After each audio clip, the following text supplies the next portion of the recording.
Well, welcome back and good afternoon. I'm James Beecham, GVP of Client Services at Zeta Global. The Client Services team at Zeta acts as the primary point of contact for our clients.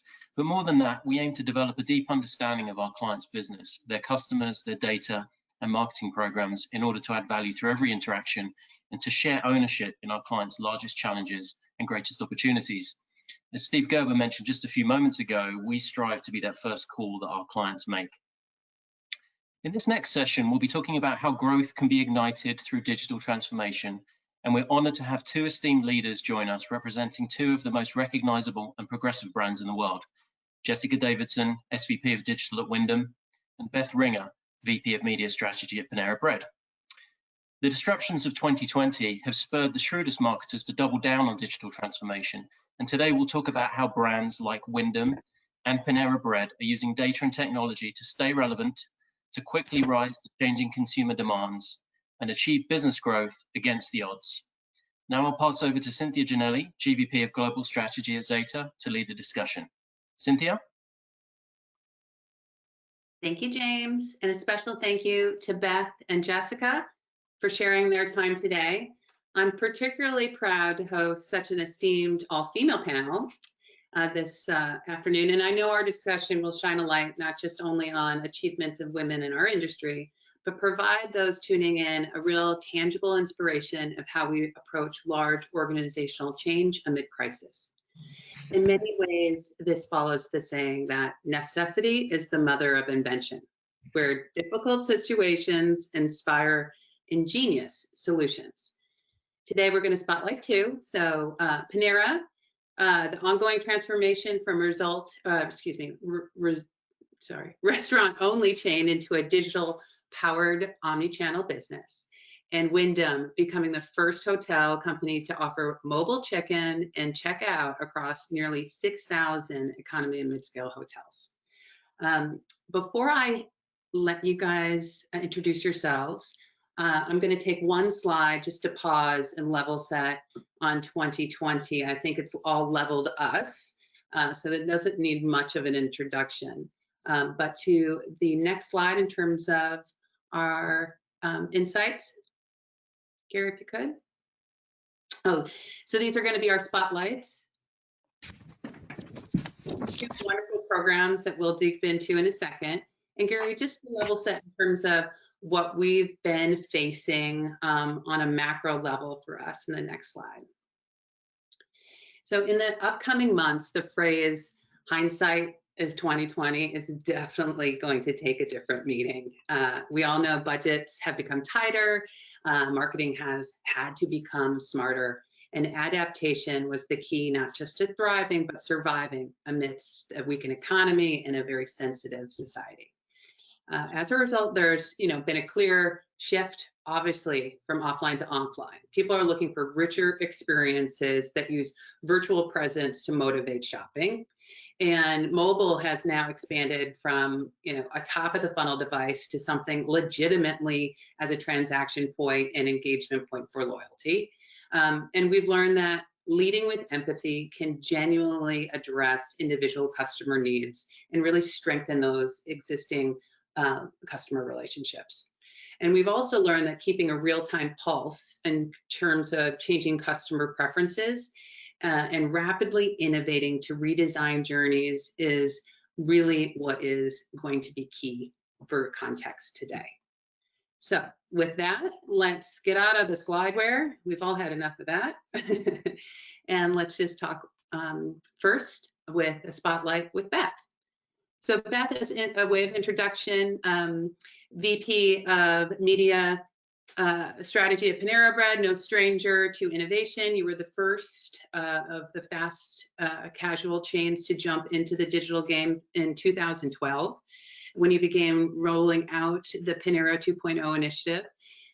It's a suite of technology updates aimed to improve the total experience, but we want to hear from you. To some degree, you've had an advantage having a solid infrastructure in place, and that you've been in the forefront of cashless and contactless payments.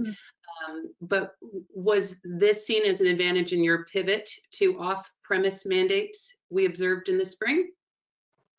Yeah, hey, thank you, Cynthia. You guys can hear me? Yeah, we can hear you Yes. as well. Yeah, this was quite a time to be in the restaurant industry, as you guys can imagine. And Panera's business was mostly heavy dine-in, right? So we have a lot of people coming like from their office and going to work and heavy dine-in. And so when we did shift to off-premise, our app was like a critical resource for us. So one thing that Panera did have was what we call rapid pickup. I'm sure if anyone's been to a Panera, you're probably familiar with that. So we sort of had this contactless pickup before even COVID. And the app enabled us to do that. So people were used to using our app. They're used to sort of ordering ahead of time and coming in without touching anything. And it was just such a huge like mover advantage for us, especially compared to some of our like fast casual competitors who had to really like start that from scratch. So the app continues to just pay dividends for us moving forward. Definitely, I saw that a couple fast casuals using promotions to drive app downloads, but to your point, you kind of already had that resurgence and adoption, which is fantastic. Yeah. Now, I'm impressed, Beth, with many things that you've been doing, but you've been focusing a lot, given the adoption rate of your app, but in large in the industry, folks are focusing more and more on their existing customer relationships. And that's partly just because of the large competition and constrained media budgets in terms of acquisition right now. My understanding after we chatted was that you actually were launching a loyalty program at the beginning of March. How did that go down, and did you have to adjust any of your messaging? Yeah, so Panera's actually had a loyalty program. Just to clarify that, it's called My Panera, and it's actually one of the largest loyalty programs in the restaurant industry. So it's something that we've used for many, many years. But March 10th, we had a huge plan to launch a way to get more first-party data through My Panera with what we call our coffee program. And for $8.99 a month, you can get unlimited coffee. It's 30 cents a day. And we were going to revolutionize the coffee industry, and we were going to do that with a TV spot that had hundreds of people holding coffee cups and racing towards the Panera. And I can like still picture this spot today because we worked really hard on it. And so on March 11th, we pulled everything, right, as you can imagine, and we really shifted our focus, right? So no one spoke about coffee, no one spoke about My Panera, no one spoke about our loyalty program until the summer. And as things started to moving again, we said, you know what, we shift the focus from $8.99, 30 cents a day, to doing something good for America. And so we changed the whole marketing approach, and we went after free coffee for the summer. So we actually just didn't charge people, and we said, listen, like this is not a great time. Panera is giving free coffee, and it actually worked really, really well. We had like some stage gates, like if you sign up by July 4th, you get this. If you sign up by August 1st, you get this. So it's a program that actually we are still running. So if you guys could all sign up, that'd be great. It's $8.99 again. But it was sort of an interesting pivot. Did you sign up, Cynthia? Yeah, today if I go every day, so. Perfect. So, in the marketing side of the world, like it is a way for us to get more first party data and to engage our customers with My Panera, but from a consumer facing angle, like it is, it's also was a way to like pivot and say like, listen, we're trying to do something good. So it's actually ended up being kind of a nice pivot. It's still something we're still working on today. And that PII, I know this isn't really scripted, but the PII that you were captured, in terms of sign up, that involved email, kind of a reoccurring revenue model for auto payments and app usage. Is that the first party strategy? Yeah, I mean, like any company, right? Like anytime you can have someone that has a reason to come every single month, right? Like it just generates recurring revenue for the company. So obviously we're not a coffee company. We want people to actually go in and buy a breakfast sandwich. That's really our goal, or a pastry or a bagel. We're not going to make a ton of money on coffee, but our real strategy is to upsell and then to also capture that first party data to communicate with people on other things that we're doing. So it has a lot of different legs for us. And yeah, but we're excited about it. It's still going. One thing before we turn over to Beth, I just wanted to know, given that there are so many different facets of Panera beyond coffee, right? What during this year have you tested, and how did you quickly adjust if anything was a success or a fast failure? Yeah, it's a good question, because I'm sure like every company, like we innovated more this year than like in like a decade, it feels like, right? Like we've tried so many things. So I'll tell you about two things, one that was a success and one that was not a success. I'm not going to use the word failure, right? It was not a success. So what we did that worked really, really well is something we call family feasts. So again, like Panera, usually people come in, they buy something for themselves. That was sort of the normal consumer behavior. And what we started noticing over COVID was that our check sizes were actually getting bigger. And the consumer insight was that someone was home and they were ordering for their families as opposed to just themselves at work.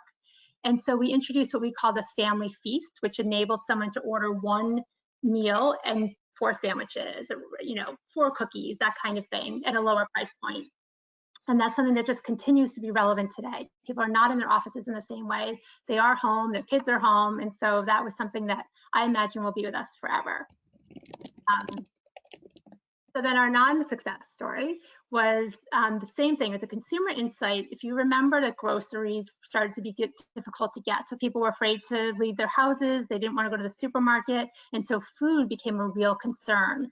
And Panera is sort of well suited for that, right? Like we have so much food and we have a lot of food that we buy in bulk.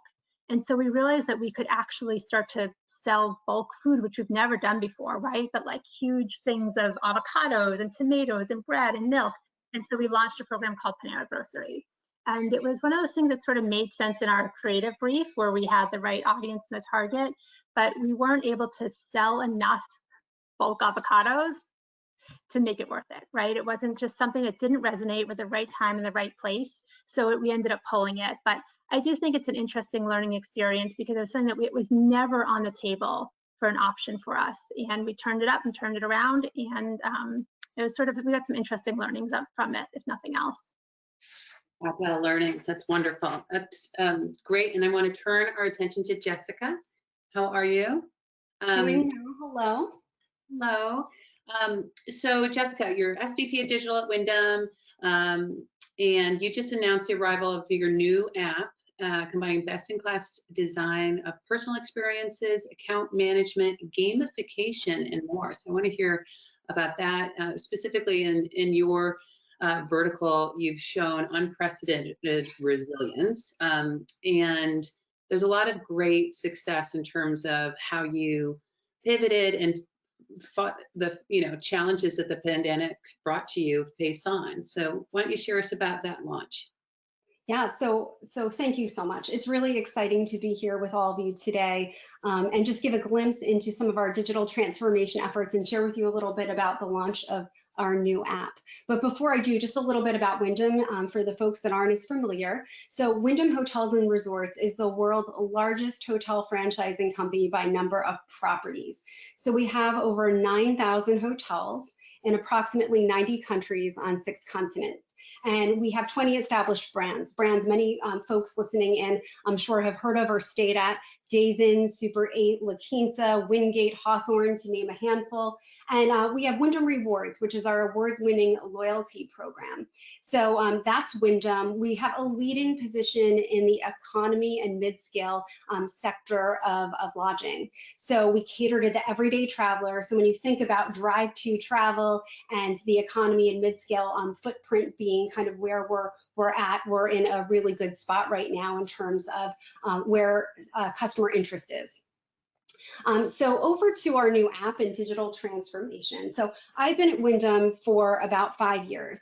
And since I've joined the company, digital transformation has been a priority. And every time we launch a new innovation, we ask ourselves, is it delivering value to our franchisees and our guests? That is the North Star and the golden question. So when it came to launching our new app, we knew we had a tremendous opportunity. I think we've all seen mobile adoption accelerate at a tremendous pace. 3.5 billion people in the world have smartphones. That's about 45% of the world's population. And in America, the share of smartphone ownership is at 80%. And we all see in our businesses this share growth and increase. So we kind of took that pause. We had this mobile first mindset, and we had this app that launched in 2015, the Windham Rewards app, and it was very solid. We had lots of different, strength in terms of visits and just a powerful channel. But we knew there was opportunity. Rather than it just being a transactional channel, we could really adjust it to have more account management and on-property features. So we saw the opportunity in the marketplace. What we didn't have line of sight at the time, like none of us did, was COVID-19. And since then, and part of the premise of this panel, is that digital adoption has accelerated at such a tremendous pace. And we love really some research put out by McKinsey Digital that says that we have vaulted now 5 years forward in a matter of 8 weeks. And they further go on to say that 75% of folks that adopt digital for the first time, new experiences and channels, say that they're not going to go back when things return to normal.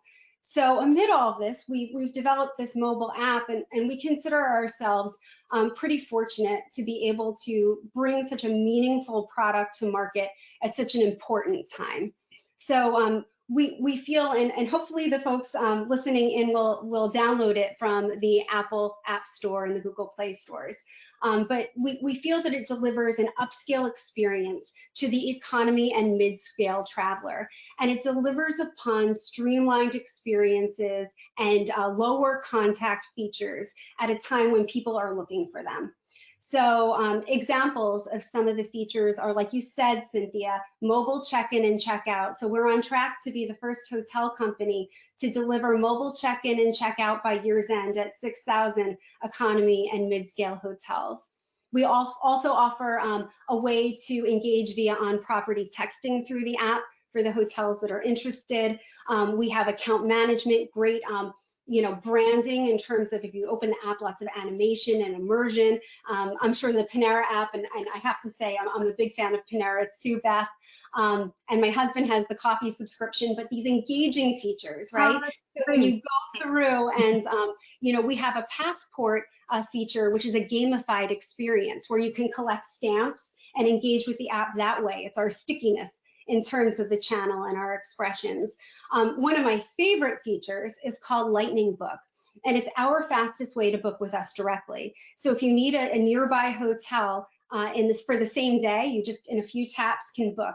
It's really a fast, streamlined experience. And then we have this in-stay mode. And similar to the way I think, I'm sure, Beth, you think about things, being anticipatory is so important. So within 3 days of a guest stay, when they open the app, you will have a totally different view. There's an option for mobile check-in if that's enabled, or texting if that's enabled, so you can engage with the property, points of interest content, weather, amenities. So we really shift things around to ensure that we're delivering in the travel journey and the customer journey what guests are looking for. So as you can see, there's a lot of excitement about the app. That in-stay mode is interesting because almost with relative idle time, I'm wondering if they turn to you as a real content provider and, nurturing them through what may have been a scary travel situation, but making that much more enjoyable and safe and trustworthy for you as a brand. So with that, it goes to messaging a bit. So Jessica, how can you share advice on how to come across empathetic, authentic, and not, given all of the changes in tone and cancel culture, how can you really come through as authentic and not being seen as opportunistic to drive adoption in your properties and or some of the mobile extensions? Absolutely. So starting with the app, we took a very research-based approach. So we did a lot of usability studies, guest intercepts. We interviewed owners, stakeholder interviews. So even before the app started in the discovery phase, we were very clear, and throughout the process, that we were really listening. So when it came time to deliver the product to market, we could stand up tall and say, we're proud of these features and we listen to you. So that unto itself is an authentic message. So really delivering that value. When it comes to Windham, and what you said, Beth, really resonated with the commercial that you were about to put into market, right? Is in March, we had to take a very thoughtful pause and pivot and kind of look at all of our marketing. We were talking about spring break. That wasn't the right message at the time. We really had to dial back our efforts. And so we kind of approached things in 3 phases. Our first phase was really where we celebrated the frontline workers and the everyday heroes. So when you look back to April, we had a complimentary gold status match for Windham Rewards for all frontline workers. And we also offered a 15% off rate. And then for others, those not traveling, we created content that was very inspirational, like virtual vacations. So we have a landing page with 9 different categories of these beautiful meeting backgrounds. So we also were very active in our social channels. So when people were looking for entertainment, we had these choose your adventure types of experiences. And we also celebrated and recognized our hotel staff that were going above and beyond throughout the world and told their stories. So that was kind of in the first phase. And then we pivoted over to what we call Count on Us. So we recognized, and I'm sure, Beth, this is true for Panera, that people were looking for assurance on health and safety. So what we did was we created a Count on Us program, elevating our health and safety protocols, EPA approved disinfectants, more frequent cleaning of common spaces, hand sanitizers, et cetera. So a whole program around hotel training and letting people know that if they choose to travel with us, we were thinking about and planning for their health and safety. And then on to our welcome backstage. So we introduced a 10 minutes away from a hotel by Windham, a digital campaign letting people know about Count on Us, that we're there to welcome them back and what we are doing to give them line of sight and visibility to how we care and want to protect them and our team members. So really, lessons learned, we really have to be attuned to what guests are looking for in the environment.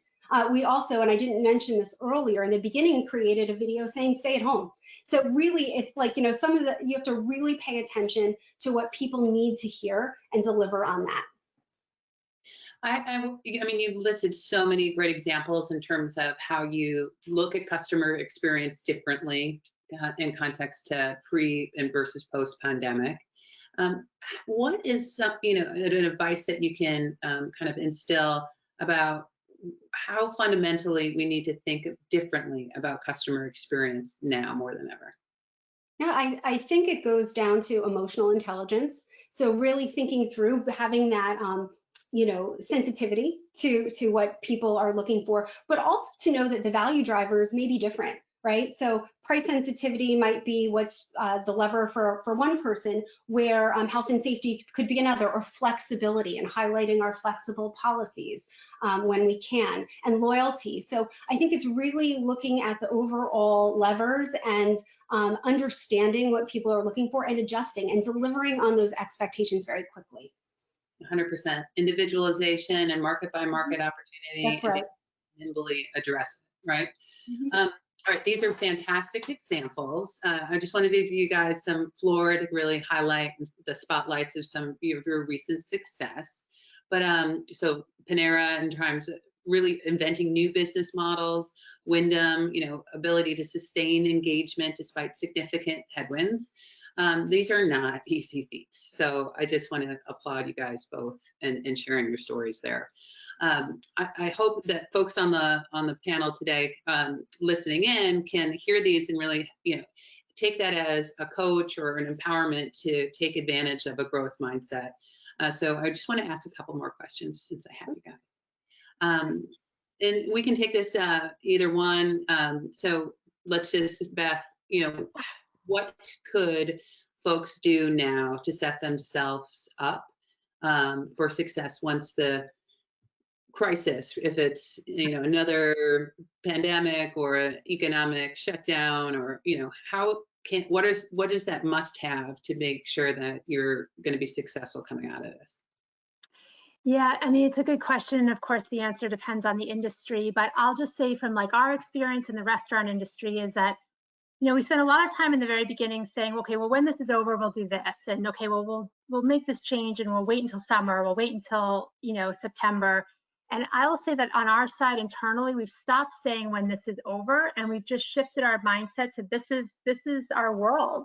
And so in the restaurant industry, how do we take our brand and move it outside of our cafes? Like Panera spends a lot of time, like you guys have been to a Panera, you probably have an idea of what that is and what that feeling, that warmth.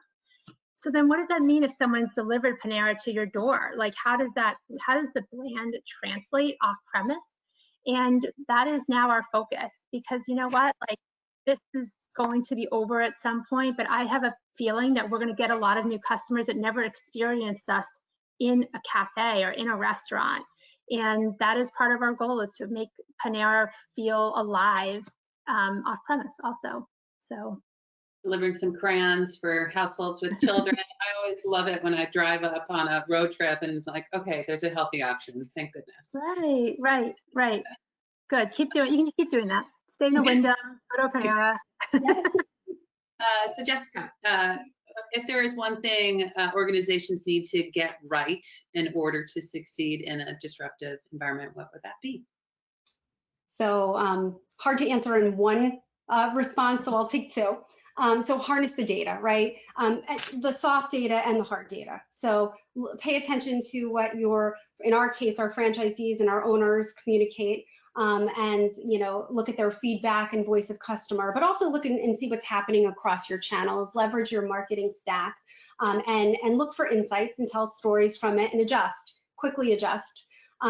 The other piece is really cross-functional collaboration. I cannot imagine advancing digitally without the cross-functional support of every single area of the organization, from operations and loyalty and CRM and digital and IT. So to really prepare yourself for success, really nurture and establish those relationships, but also bring everyone along with you, because it's critical in order to deliver the best results and to create that engagement. Okay, with that, I'm going to take it into some takeaways, and then I'm actually going to do a selfless plug in terms of how Zeta is providing solutions to really address those silos, right? In terms of coordinating and having visibility in terms of the data. I think in the previous sessions we talked about our CDP Plus solution, but that's really a way to understand not just the customers, but how your marketing, advertising, and operations teams are connecting to address those current changing needs. So thank you, ladies. So with that, lessons learned. Honored to have the great perspective, enthusiasm. We as marketers, technologists, and brand leaders can now take these as tried and true things in our playbook ahead. No doubt COVID has accelerated how organizations kind of address this new customer engagement standard. Our Forrester, Joe referenced a fair amount of kind of must-haves in terms of how we see customer experience. Predictable patterns have been proven to be unpredictable, and then those tried and true models that we may have had, they need to be refreshed and unappended. So it all requires our go forward playbook to include things that are associated with PII and unique user identities, so that we can now connect with our customers or prospects in all channels, so not to have any restrictions on that. And then underscoring the importance of collecting real-time data and applying AI so that we can address this non-linear consumers' behaviors more intelligently, giving us the freedom to be innovative in terms of how we address the need and not just address the transactional ask. So I said I was going to do a plug, and that's my next slide. And it really is, I'd be remiss to not bring up Zeta's own customer data innovations. I'm proud to be working with Zeta for the last 5 years, and really it's shown how we can provide marketers and innovators, that digital first competence. And it's really how we use data to resolve cross-channel friction, be it what we talked about in terms of, just recognition of existing customers, but also systems, given a lot of the intricate, specifics in terms of getting all of Windham's destinations to be communicating seamlessly. And then for Panera, just making sure all of those organizations are tuned to be continually agile is definitely a possibility with a product like a CDP Plus. It's advancing how you look upon omni-channels, customer views, and it's not just by connecting a data source in real time, but giving you the assurance that the data accuracy, integrity, and hygiene, and most importantly, the differentiated enrichment that Zeta provides is doing this in a high standard. And these are all with the goal to keep you aligned to what your customers' changing behaviors are, and make the most of all the growth opportunities ahead, regardless of turmoil. So as a closer, I'll just do a little reminder that amid uncertainty, there is innovation. Amid disruption, there is reinvention. And through all of that, Zeta is here to help.